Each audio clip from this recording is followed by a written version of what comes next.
주요 시청상 해주신 거네요? 네, 삼성전자 얘기를 안 할 수가 없죠. 일단 SK 이노베이션이랑 LG화학은 사실 다들 귀에 이번 주에 엄청 많이 들으셔가지고 이번 주에 그렇죠. 좀 안 하고 싶은 마음도 있는데 일단 이따가 하고요. 삼성전자 얘기를 좀 할 건데요. 네.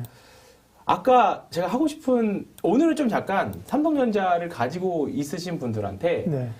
좀 듣기 거북한 이야기가 될 수도 있는데 좀 약간 어떻게 보면 아까 말씀하셨던 것처럼 대중과 반대 얘기를 가기 위해서 제가 반대를 위한 반대를 일부러 한번 해보는 거예요? 위한 논리를 좀 가져와 봤습니다. 네. 지금은 그때랑 좀 얘기가 다르다고는 하는데 2017년, 18년도 그러니까 삼성전자 실적을 좀 보면요. 자, 삼성전자 실적을 연간 실적을 좀 보겠습니다. 보이시려나 모르겠는데. 연간 실적을 보면 삼성전자 주가 최고점이 2017년 말에 나왔죠. 2017년 말에 나왔고 삼성전자의 최고 실적은 2018년에 나왔습니다. 영업이익 59조. 2016년에 한 29조, 2017년에 53조, 그다음에 2018년도에 59조 정도 나왔고 2019년도에 27조로 급격하게 떨어졌습니다. 네, 작년은 뭐 코로나라고 치더라도 2019년에 급격하게 떨어졌거든요.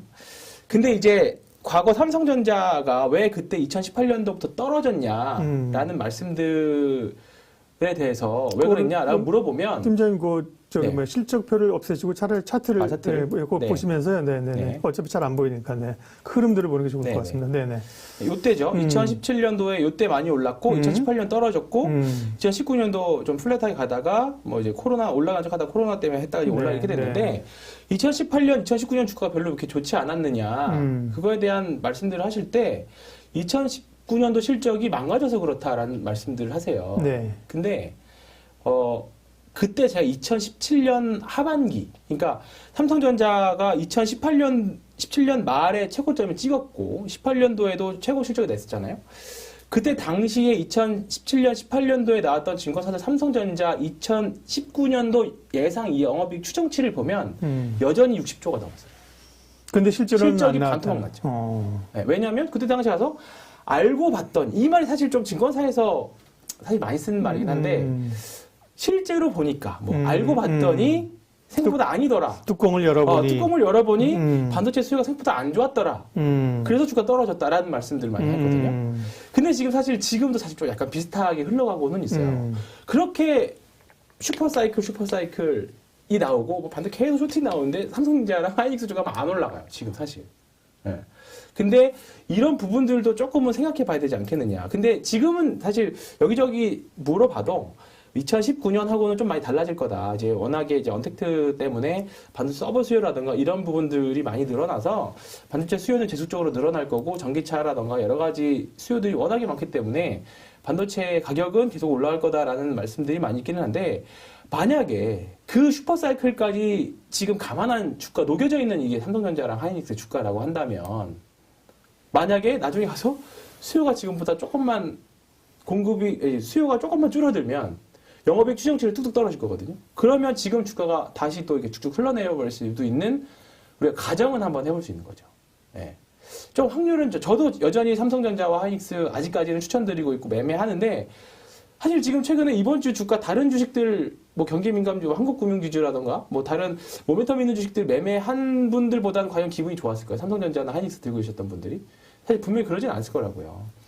지금 워낙에 삼성전자나 하이닉스의 반도체 슈퍼사이클만 믿고 워낙에 유튜브나 방송에서 여기저기서 이 말씀들을 많이 하는데 주가가 안 움직이는 데는 조금 이유가 있지 않을까 그 생각이 좀 듭니다. 그래서 저는 일단은 계속 가별 전략을 말씀드리는 게 반도체 좋다, 경기민감 좋다. 근데 지금 시장에서는 코스닥이나 개별주 충분히 세고 해볼 만한 말씀드렸던 대원미디어나 뭐 이런 주식들 그다음에 개별적으로 모멘텀 가지고 있는 주식들로 인해서 충분히 매매해서 수익을 낼 수 플러스 알파 전략을 낼 수 있는 그쪽이 낫다. 있는데 굳이 여기만 막 몰빵을 해가지고 그냥 반도체 이렇게만 하기에는 좀 아깝다는 거죠. 나쁘다는 게 아니라. 근데 뭐 새롭게 지금 뭐 반도체 좋다고 해서 뭐 삼전을 막 사시는 분은 많지는 않을 거예요. 뭐 소부장 쪽 살 거고 이제 가지고 계신 분들이 이제 못 가니까 좀 답답한 거죠. 그리고 이제 삼성전자를 막 9만 원 이상에서 사셨던 분들은 지금 얼마나 그분들은 지금 과연 삼성전자가 다시 9만 5천 원이 왔다 쳤을 때 팔고 싶죠. 과연 팔까? 아니면 이제 왔으니까 이제부터 수익을 내야지 라는 관점을 봤을 때 과연 어떤 쪽이 더 강할까라는 거죠. 이제 그걸 이제 저는 이제 거래량이 녹여서 생각을 하는 거고 네. 거기에 지금 어마어마하게 많은 물량들이 무조건 그 물량들 거기서 샀던 분들의 마음을 되돌릴 수 있을 만큼 뭔가 파워풀한 뭔가 이벤트나 모멘텀이나 실적 추정치들이 있어야 되는데 네. 그렇게 파워풀하 보지는 않거든요. 실적 추정치도. 그렇기 때문에 뭐 앞으로 어떻게 되느냐 달려있긴 한데 아직 뭐 필라델피아 반도체 지수도 양호하고 괜찮기는 한데 조금 저는 반대를 위해서 이 의견을 좀 준비해봤고요.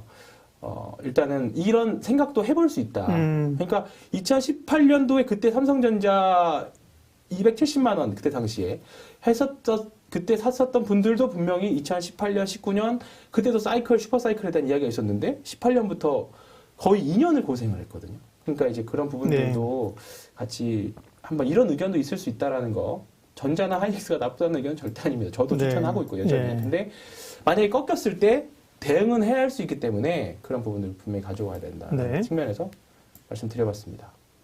네. 그 다음에요. 뭘 볼까요? 또 핵심주들. 뭐 하이닉스도 같은 관점이고 그래서 차라리 반도체 슈퍼사이클을 보면 저는 이제 하이닉스가 좀 더 나을 것 같다는 생각이 좀 들고요. 배터리 이야기 안 할 수가 없을 것 같은데 오늘 나온 기사 하나 좀 유의미한 게 있습니다. 네. 요 기사인데요. SK하고 LG랑 이제 좀 뭐라 그럴까요? 이제 조금 이제 소송하고 하다 보니까 이제 폭스바겐에서 한국 배터리 소재사 뭐 이제 어떤 소재사를 접근하는지는 모르겠습니다만 이제 얘네들이 뭐 노스볼을 통해서 좀 직접 만들겠다라는 내용들인데. 폭스바겐이요? 네.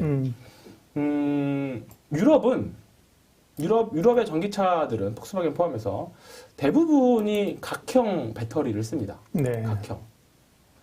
각형은 어디가 만드는지 아시나요? 네. 국내에서요? 네. SDI가 만듭니다. 네. 네. 그래서 SDI가 저는 사실 지금보다는 조금 편하지 않을까. 새 3사 중에서. 그래서 계속적으로 말씀드렸던 게 이따 뒤에서 소개해드릴 거지만 삼성 SDI랑 같이 움직이는 기업이 하나 있습니다. 네. 신흥 SEC. 네. 이것도 제가 롯데정밀화학이랑 뭐 삼성 엔지니어링, 삼성중공업이랑 제일 처음에 출연했을 때 말씀드렸던 종목들인데 네. 일단은 중공업이랑 뭐 롯데정밀화학은 조금 이제 그래도 좀 올라갔고 이제 신흥 SEC도 이제 조금 이제 보여주려고 하고 있거든요. 그래서 신흥 SEC 같은 것도 뒤에 다시 한번 또 말씀드리겠습니다만 네.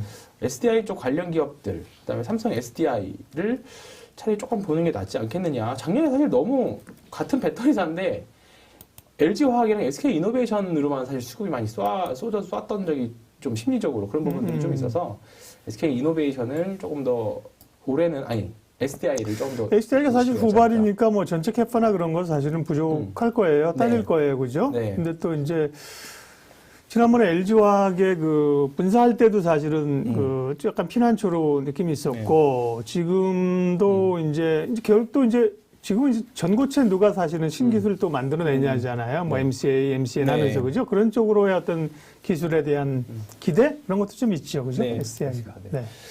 있고 그다음에 우리 철강주를 지금은 안 볼 수는 없을 것 같습니다. 일단은 많이 오르긴 했어요. 포스코도 그렇고 현대제철도 그렇고 많이 오르긴 했는데 일단은 강해요. 포스코 오늘도 한 5% 오른 것 같은데. 오늘 한 3% 정도 올랐어요. 네. 많이 올랐고 계속 신고가 이제 주봉상으로 신고가를 계속 가는 분위기인데요. 사실 지금도 많이 올랐다라고는 하는데 사실 작년에 더 많이 올랐던 종목들 더 많이 있습니다. 뭐 지수도 3,000대인데 이 정도 안 오르는 게 더 이상할 정도 대비치고는. 근데 일단 철강주들은 과거 10년 동안 중국의 저가에 밀려서 사실 가격 협상력이 없었지만 경기에 대한 회복 기대감 플러스 중국에서의 그 저가 철강들이 가격 이제 조금 구조조정 이런 것들이 나오면서 가격 협상력들이 좀 많이 떨어진 상태예요. 그렇기 때문에 최근에 보면 현대제철도 그렇고 포스코도 그렇고 계속 가격을 인상하려는 움직임들이 좀 있고요. 사실 가격 인상이 사실 주가에는 가장 좋거든요. 그때 송원산업도 그렇게 해서 말씀드렸던 거고 포스코도 그렇게 해서 철강도 말씀드렸던 거고 그렇기 때문에 이런 부분들은 계속적으로 관심 가지고 전 철강은 계속적으로 좀 좋지 않을까 올해. 그래서 좀 이제 뭐 인프라에 대한 이야기들도 있는 부분들이고 그래서 회원주식들은 경기민감주의 대표적이기 때문에 뭐 계속 관심 가지고 보시면 좋겠고 추가적으로 이제 경기민감주 한 축인 또 건설주들 GS건설, 현대건설 같은 경우에는 이제 현대 엔지니어링 성장 이슈가 있잖아요. 네. 그래서 지분을 좀 가장 많이 갖고 있기 때문에 GS건설, 현대건설, 그다음에 뭐 대우건설 이런 건설주들, 그다음에 플러스 시멘트 주식들 뭐 쌍용양해 같은 주식들은 쌍용양 이름 바뀌었대요. 이름이 바뀌었습니다. 네, SNC인가? 네, 뭐 쌍용 CNE로 바뀌었어요. 아, 네, 네. CNE. 뭐 쌍용양 이런 주식들도 뭐 작년에 거의 안 올랐던 주식들이기 때문에 이제 그 작년에 모았던 에너지들을 조금 이제 발산시키는. 그러니까 무조건 성장주 당연히 길게 보면 성장이 좋은데요. 싸게 사는 것도 중요하거든요. 그래서 올해는 조금 성장 주식들은 싸게 수익을 내기보다는 싸게 모아가는 구간으로 체크를 하시고 수익을 내는 구간에서는 경기 민감주로 보시는 게 낫지 않겠느냐. 일단은 저는 이 관점을 가지고 일단 상반기까지는 계속 볼 예정입니다. 네. 그렇습니다.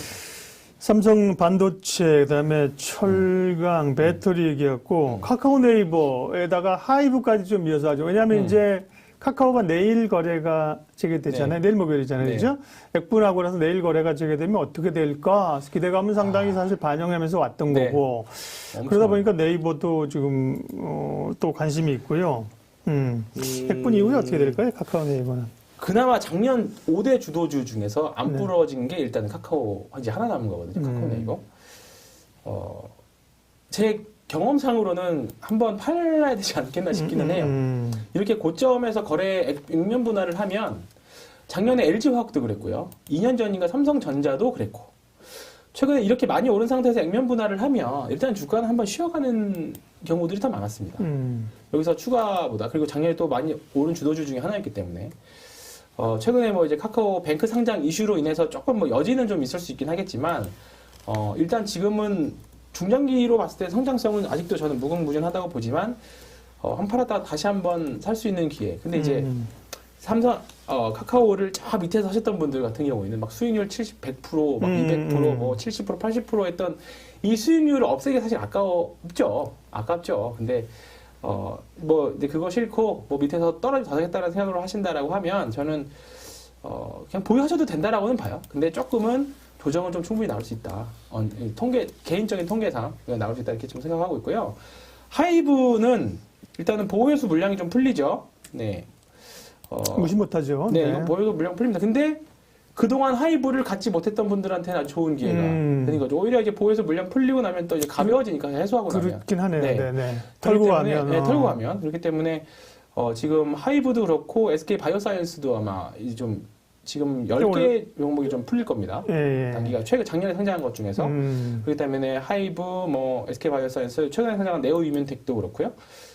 이런 종목들은 사고 싶었는데 그동안 못 사셨다라고 하면 뭔가 지금 오늘도 하이브 같은 경우는 거래량이 좀 많이 나왔거든요. 이제 거래량이 좀 많이 나와서 주가가 조금 이제 한번 생각을 해보시죠. 한번 25만 원 이상, 27, 8만 원 정도의 주식을 사셨던 분이 이 정도 떨어졌으면 좀 가슴이 아프겠다. 라고 하는 자리에서는 솔직히 한번 사볼 만하다. 이거 어쩔 수 없어요. 우리도 이제 수익 내야죠. 네. 수익 내야죠. 자본주의에서 어쩔 수 없습니다. 일단은 이 정도 떨어졌으면 손절하고 싶겠다. 라는 라인이죠. 네, 그 가격 정도에서 한 거의 평균이 30% 정도긴 한데 없는 사람은 받을 만하다 그 자리가. 그렇죠. 그러니까 지금 27만 원 정도 사셨던 분들은 30% 마이너스 정도면 얼마일까요? 한 9만 원 정도 빠지니까 한 20만 원 초반, 뭐 20만 원 정도 되겠네요. 20만 원 전후. 지금 보면 61선이 22만 원 정도 있으니까 거기 정도부터는 한 분할매수 들어가봐도 되지 않을까. 네. 지금보다도 한 10% 더 떨어져야 되니까 기존에 보유하신 분들한테는 사실 조금 좀 가슴 아픈 일이긴 합니다. 하긴 한데 그분들은 추가 매수 하시면 돼요. 네, 그분들은 추가 매수 하면 됩니다. 근데 이제 신규 매수하시는 분들은 뭐 이제 사실 하이브의 장점이자 단점이 빅히트만 방탄소년단만 있었던 있다, 건데. 방탄소년도 있다거든요. 근데 이제는 이번에 3자 배정 이거 이제 하면서 그러게요. 이제 글로벌 아티스트가 들어왔잖아요. 아리아나 그란데도 네, 들어오고 아리아나 그란데 들어오고. 네. 그렇기 때문에 사실 저도 그렇게 BTS를 엄청 좋아하지는 않았는데 저희 와이프가 굉장한 팬이라서 네. 억지로 좀 들었습니다. 근데 굉장히 좋더라고요. 그래서 저 이제 슬슬 이제 입덕을 준비하고 있습니다. 그래서 하이브는 저도 조만간에 만약에 좀 잡히고 사야도 되는 타이밍이 온다라고 하면 이 자리에서도 또 추천을 또 드리는 시간이 올지 않을까 싶습니다. 황현 팀장님께서 걸그룹을 좋아하시니까 우리 사모님 BTS 좋아하시는 네. 거죠. 오리온 네. 사신방송 네. 오리온 했었는데 네. 그 역주행 그룹 뭐였었죠? 브레이브걸스요. 브레이브걸스. 네. 네. 우리는 어떻게 됐나요? 오리온 뭐 행보의 행보. 네. 계속 행보일 네, 것 같아요. 아직 네, 행보예요. 재미는 없는 회사라서 팬심으로 한 거라. 네, 사심으로 팬심으로 네. 한 거라. 네. 좋습니다. 네. 가장 뭐 관심이 있어야 할 부분이 이제 하이브였을 거고요.